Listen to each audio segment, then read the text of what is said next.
Selama ini, pendidik bermula dengan soalan yang sama. Apa yang perlu saya ajar? Ini adalah pendekatan lama. Sentuh mengubah soalan itu kepada bagaimana saya mahu pelajar merasai pembelajaran ini. Ia melakukannya melalui enjin utamanya, kerangka pedagogi Sentuh, satu aliran kerja berstruktur untuk membina pengalaman. Kerangka mantap ini kemudiannya diperkasakan oleh kecerdasan buatan sebagai pemangkin. Sinergi inilah yang disahkan oleh pakar pendidikan sebagai sebuah transformasi sebenar.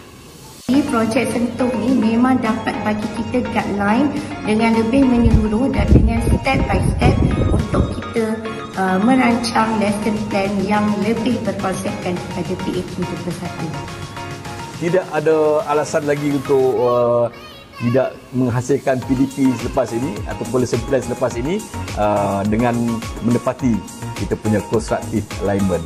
LP dia jadi lebih dinamik dan mencapailah dia punya constructive alignment tu. InsyaAllah lah student semua boleh happy dan pembelajaran hari tu dapat dicapai. Terutamanya kalau kita mengaplikasikan sistem Sentuh ini, memberi impak kepada pelajar kita dengan lebih baik dan lebih teratur, dan kita sebagai pengajar dia lebih tersusun untuk kita deliver pengajaran kita dengan lebih efektif. Merancang dengan jiwa, mengajar dengan makna.